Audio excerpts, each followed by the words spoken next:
Hello students, आज हम start करेंगे क्लास 10 का बहुत ही प्यारा chapter surface area and volume. Okay, शुरुआत करेंगे हम लोग एक्सरसाइज 13.1 से और एक एक क्वेश्चन हम लोग डील करेंगे इसमें। ओके, तो पहला क्वेश्चन यहाँ पे देख रहे हैं, क्या लिखा हुआ है आपको दिख रहा होगा।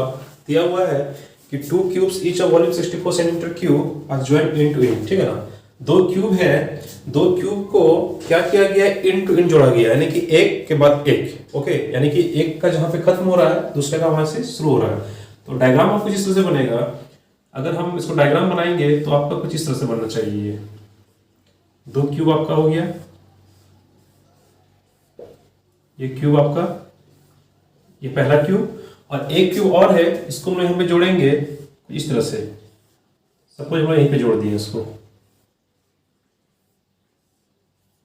ओके, ये क्यूब आपका बन गया, एक क्यूब दो क्यूब। अच्छा, वॉल्यूम क्या दिया हुआ है यहाँ पे, 64 सेंटीमीटर क्यूब। आपको पूछा है कि सरफेस एरिया कितना होगा। सरफेस एरिया कितना होगा आपका उस क्यूब का जिसको जोड़ने के बाद हम लोग बनाएंगे। तो स्टूडेंट्स, आप लोग देख रहे होंगे कि जैसे मैंने दो क्यूब को जोड़ा, इसने एक क्यूबॉइड का शेप ले लिया, एक क्यूबॉइड का, एक क्यूबॉइड, जिसे हम लोग हिंदी में कहते हैं घनाभ। ओके, घनाभ कहते हैं हिंदी में, घनाभ का शेप ले लिया। और ये क्या दिया हुआ है, क्यूब दिया हुआ है, यानी कि घन दिया हुआ है। ओके, दो घन वापस जोड़ने से हमारा क्या रिजल्टेंट सरफेस एरिया होगा, यानी कि क्षेत्रफल कितना होगा, हमें ये निकालना है। तो स्टूडेंट्स, हम यहां से कर सकते हैं कि अगर भी 64 है कि वॉल्यूम, यानी कि आयतन अगर आपका 64 दिया हुआ है वॉल्यूम आपका, तो यहां से हम साइड निकाल सकते हैं, क्योंकि हम जानते हैं कि वॉल्यूम ऑफ क्यूब कितना होता है। वॉल्यूम ऑफ क्यूब कितना होता है जी, ए क्यूब होता है। ये फॉर्मूला है ना, किसी भी घन का आयतन निकालना हो तो हमें क्या करना होता है, हमें ए क्यूब करना होता है। बस कुछ नहीं कीजिए आप, ए क्यूब इक्वल टू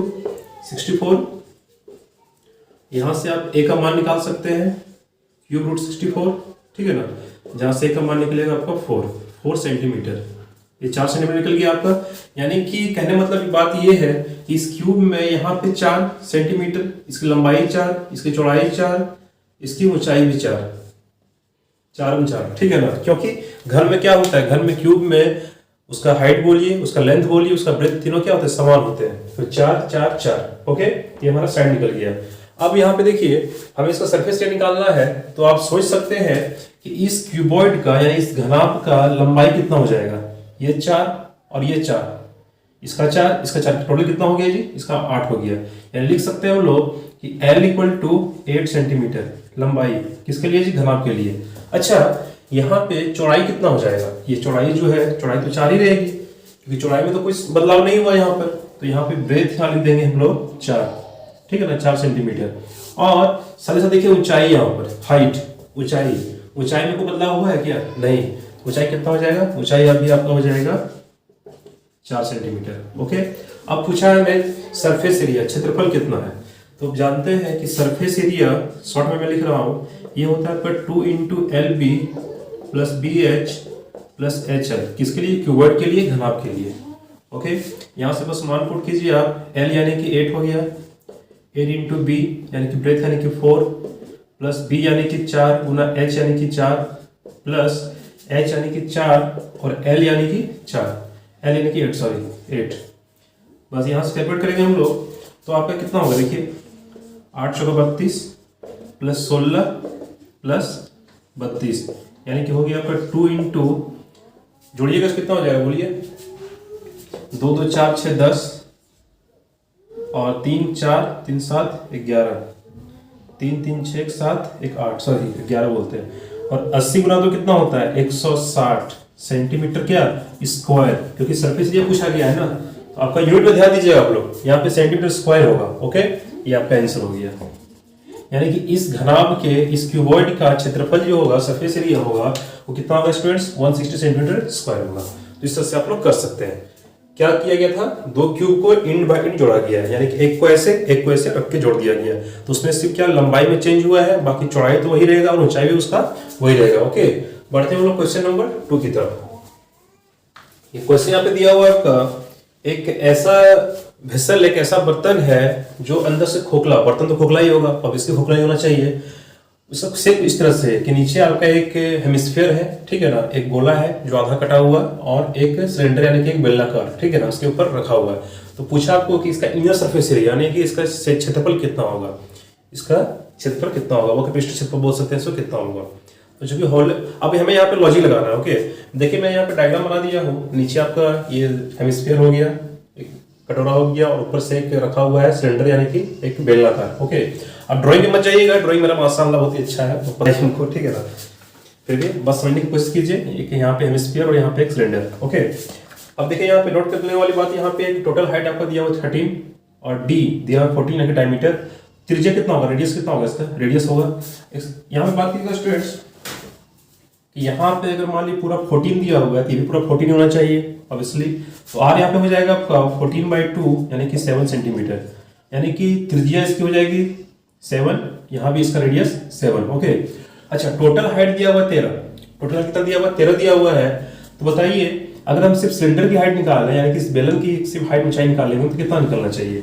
अब बताइए यहाँ पर कि अगर ये आपका ये जो रेडियस होगा ये भी कितना होगा, ये आपका 7 ही होगा।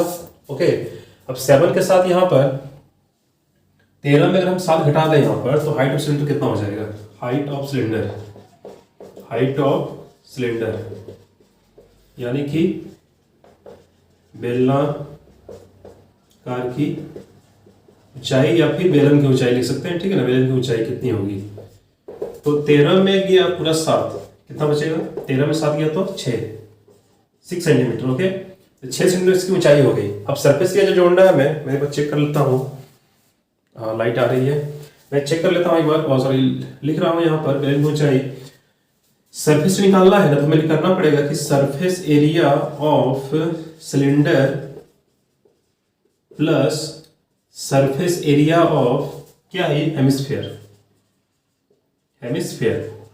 ओके, हिंदी में क्या कहेंगे कि बेलन का वक्रपृष्ठ क्षेत्रफल बोल सकते हैं और अर्धगोला का वक्रपृष्ठ क्षेत्रफल। ओके, तो क्या होता है, फॉर्मूला जानिएगा इसका, फॉर्मूला लिखना पड़ेगा आपको। फॉर्मूला सरफेस एरिया क्या होता है आपका 2πrh plus surface area hemisphere कितना हो जाएगा students, 2πr², 2πr²। Okay, 4πr² होता है टोटल स्फीयर का, गोला का आधा काट दिए तो कितना होगा 2πr²। ओके, अब यहाँ से देखिए 2πr प्लस 2πr² में क्या कीजिए यहाँ पे, अच्छा एक चीज यहाँ पे डायरेक्ट क्वेश्चन मत कीजिएगा, ठीक है ना। पहले आप निकाल लीजिए कॉमन, 2π और 2π यहाँ पे कॉमन निकल जाएगा।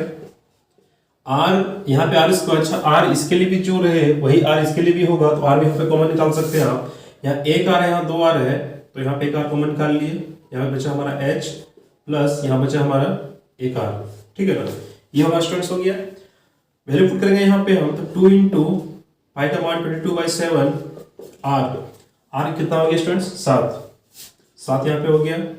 h यानी कि हाइट, अच्छा हाइट किसकी लेंगे हम यहाँ पे, ये पूरा हम 13 लेंगे या कि हाइट यहाँ पे हम 6 लेंगे, सोचने वाली बात यहाँ पे। अब देखिए h यहाँ किसके लिए था, ये है सिलेंडर के लिए, अभी बेलन के लिए। तो बेलन की ऊंचाई कितनी है, बेलन की ऊंचाई हमारी है सिर्फ और सिर्फ 6, तो यहाँ पे h हम लेंगे 6, ठीक है ना। यहाँ पे आप 13 नहीं ले सकते हैं। ओके, 6 प्लस r तो दोनों के लिए सेम ही है, यहाँ और यहाँ के लिए भी, तो सोचना ही नहीं हमें। r कितना होगा, r यहाँ पे हो जाएगा 7। ओके स्टूडेंट्स, नीचे तो नहीं आ रहा है, नहीं काफी जगह है। अब देखिए यहाँ पे एक लाइन और लिखते हैं नीचे, 2 इंटू 22/7 इंटू 7 इंटू कितना हो जाएगा 13 होगा ना, 7 से 7 यहाँ पे कट गया, तो 22 × 44, 44 × 13 कितना होता है देख लीजिए। 44 इंटू 13 कितना होता है, कर लेते हैं कोना में, 13 × 4 = 52, 13 × 4 = 52। अच्छा एक काम कीजिए, ऐसे कीजिए पलटा के, 4 × 3 = 12, 4 × 5, 13 × 4 = 52, 13 × 4 = 52, 2 7 5 572। तो ये आपका टोटल आ गया 572 सेंटीमीटर स्क्वायर। ओके, ये आपका हो गया आंसर। यानी कि इस ये जो भी बर्तन आपको दिख रहा है, इसका अगर वक्रपृष्ठ क्षेत्रफल बोले यानी सरफेस एरिया बोले हम, तो सिंपल कितना होगा 572 centimetre square. Okay, question number 3 की ओर बढ़ते हैं हम लोग,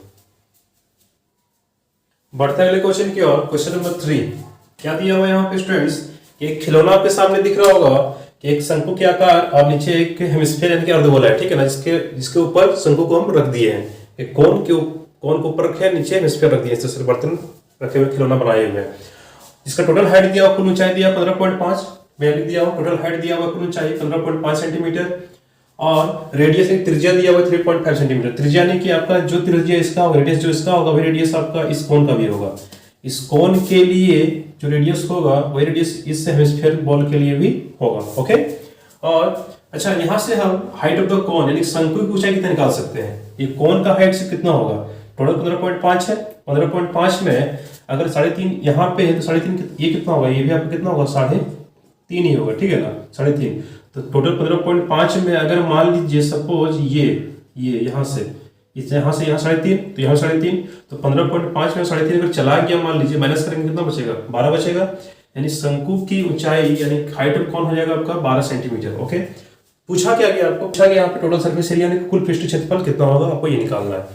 तो इसके लिए क्या करना होगा हमें कि शंकु का क्षेत्रफल, शंकु का पृष्ठ क्षेत्रफल और इस हेमिस्फीयर यानी कि अर्धगोला का पृष्ठ क्षेत्रफल आपको निकालना होगा। यानी वो फॉर्मूला लगेगा आपका सॉल्यूशन के लिए, क्या फॉर्मूला लगेगा आपका, surface area of cone plus surface area of hemisphere, ये फॉर्मूला लगेगा आपका। यानी कि शंकु का पृष्ठ क्षेत्रफल कितना हो जाता है जी, पाई आर एल, ये फॉर्मूला आपका हो गया, प्लस प्लस प्लस आपका 4 पाई ये तो पूरा होता है 2 पाई आर स्क्वायर, ये फॉर्मूला आपको लगेगा यहाँ पे। बस कुछ नहीं, यहाँ पे मान पुट करना है आपको, वैल्यू निकाल के। एल होता है आपका त्रियक ऊंचाई, ये आपका होता है एल, इसे हम लोग कहते हैं एल, ठीक है ना, त्रियक ऊंचाई। एक शंकु है, शंकु टेंट जो बनता है, टेंट के जो स्लैंट हाइट जो होता है उसे हम एल कहते हैं या फिर त्रियक ऊंचाई कहते हैं हिंदी में, ठीक है ना। तो एल का मान कितना होगा, एल निकालने के लिए आपको लगाना होगा पाइथागोरस थ्योरम। यहाँ पे सपोज ये आपका हाइट हो गया, ये आपका रेडियस हो गया, ये आपका ट्रायंगल बन रहा है ट्रायंगल एक, तो यहाँ पे एल का मान निकालना होगा आपको। तो एल का मान पे निकाल लेते हैं हम लोग, एल कितना होता है, एक फॉर्मूला पढ़े हम लोग कि L equal to root over H square plus R square, ये फॉर्मूला आपका है। ओके, फॉर्मूला ट्राई कर रहा हूँ।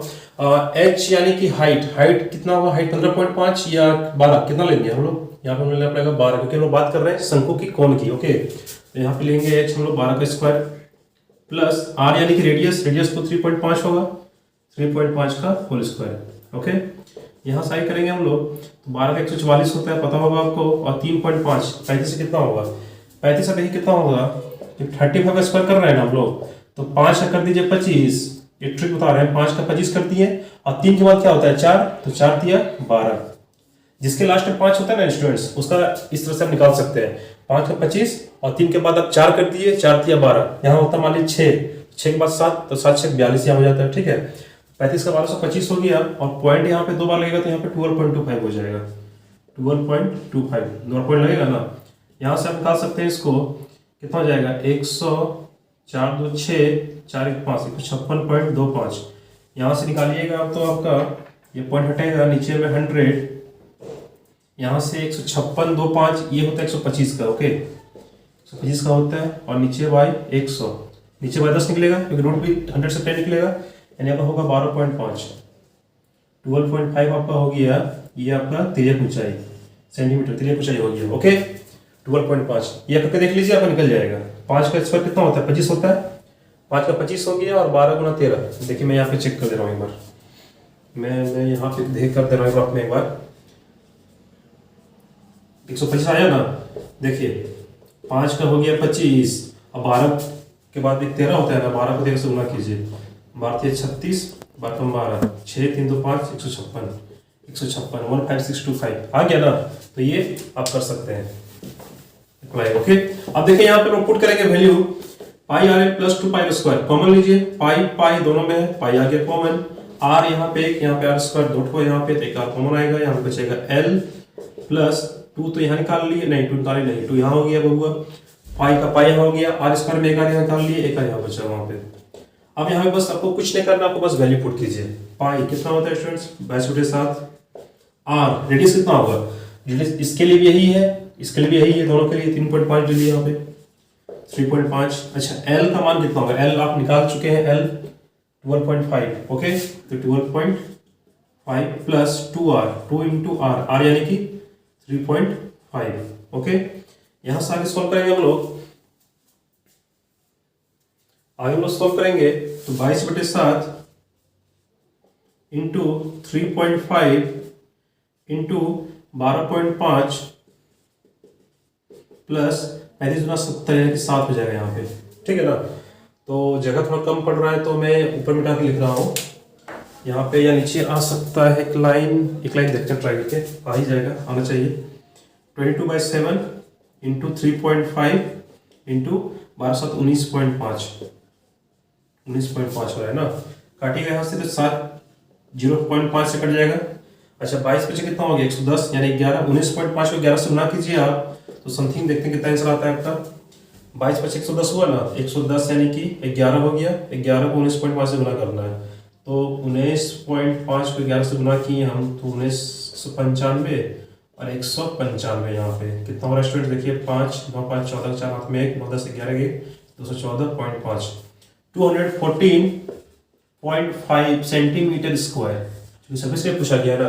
तो इस पूरे खिलौने का सरफेस एरिया यानी कि पृष्ठ क्षेत्र कितना होगा स्टूडेंट्स, 214.5 सेंटीमीटर स्क्वायर। ओके, तो इसी के साथ हम लोग इस वीडियो में यही समाप्त कर रहा हूँ, क्योंकि वीडियो लंबा हो जाने से फिर दिक्कत होगी। अगले वीडियो में हम लोग पढ़ेंगे क्वेश्चन नंबर 4 5 6। ओके, तब तक क्या कीजिए आप लोग फॉर्मूले को बढ़िया से पढ़िए, फॉर्मूला को समझिए, और अगर आपको फॉर्मूला याद करने में परेशानी हो रही है तो उसका भी ट्रिक हम बता सकते हैं, ये आप लोग जानते ही होंगे लगभग, सबको क्लास में बता चुका हूँ पहले भी। ठीक है, तो अगर कोई प्रॉब्लम हो तो क्वेरी कुछ हो, कुछ पूछना हो तो आप पूछ सकते हैं, बेधड़क पूछ सकते हैं। ठीक है ना, मिलते हैं फिर अगले वीडियो में, तब तक के लिए बाय बाय।